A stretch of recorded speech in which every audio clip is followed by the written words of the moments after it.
Je vous donne juste l'info, mais je vous pose la question, Robin, parce que vous connaissez le marché. C'est d'ailleurs vous qui nous avez déjà exposé le risque de bombe sociale qu'on avait autour du marché de l'immobilier, avec les multipropriétaires de plus en plus nombreux et les primo-accédants de moins en moins nombreux. Et visiblement, c'est pas prêt de changer. L'argent coûte de l'argent aujourd'hui. C'était pas le cas avant. Moralité, le baromètre Meilleur Agent Les Échos constate que la demande recule. Et donc les prix baissent à Bordeaux, à Strasbourg, à Toulouse, à Rennes, à Paris, à Lyon.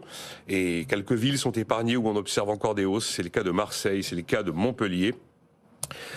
Et la question que je me suis posée, Robin, c'est est-ce que c'est la dernière pièce de l'édifice de la récession, l'immobilier, qui s'invite dans le dispositif ?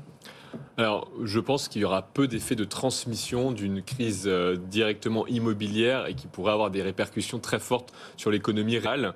Dans les métropoles que vous venez de citer, il va se tasser. Il va se tasser, mais c'est assez normal. Il a connu des années exceptionnelles. Il faut regarder le passé. Et le passé, les 10 dernières années qui viennent de s'achever en France, ont été des années exceptionnelles, tant du point de vue de la construction, on ne le rappelle pas assez, on dit souvent que 700 000 transactions en moyenne à 1,2 million, donc une vélocité du marché qui a explosé, et puis dans les prix. Et donc ces trois composants, production neuve, nombre de transactions et prix de l'immobilier, vont freiner. Dans toutes les trois vont freiner assez fortement dans les prochains mois. Freiner ou vraiment reculer très fortement. Tout va reculer assez fortement, sauf les prix. Les prix vont avoir une trajectoire assez... Dans toutes les villes moyennes où il y a eu des appréciations très fortes, il y a des villes moyennes de 30, 35 000, 50 000 habitants. Une ville comme Béziers a fait plus 20% en l'espace de quelques années. Ces villes-là vont reconnaître... Il n'y a aucune raison structurelle qui faisait que ces villes aient tout d'un coup gagné en attractivité, en démographie, en emploi, en activité économique. Donc beaucoup de villes moyennes qui ont connu un afflux de prix, à mon avis, vont redescendre assez fortement dans les prochains mois.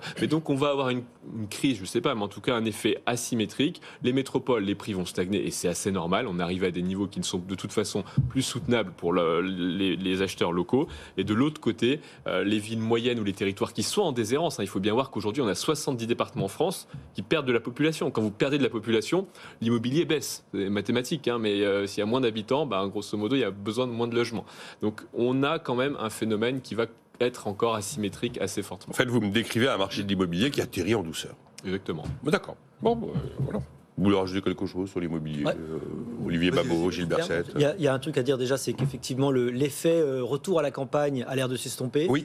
C'est bien ici à remarquer que... Il y a un changement on avait, comme vous le disiez tout à l'heure, je crois, sur BFM TV, mais effectivement, le coût de chauffer une maison, et donc ça fait que la demande de maison, elle va probablement pas augmenter, et donc cette demande, effectivement, va être beaucoup moins forte dans les villes moyennes ou petites. Et puis la deuxième chose, c'est qu'il ne faut pas oublier que la réglementation verte, on avait fait donc un rapport là-dessus, va faire exploser les coûts de construction et va forcément maintenir assez haut le coût de l'immobilier, que ce soit à la location indirectement ou à l'achat, à la vente. Donc ça, c'est sûr.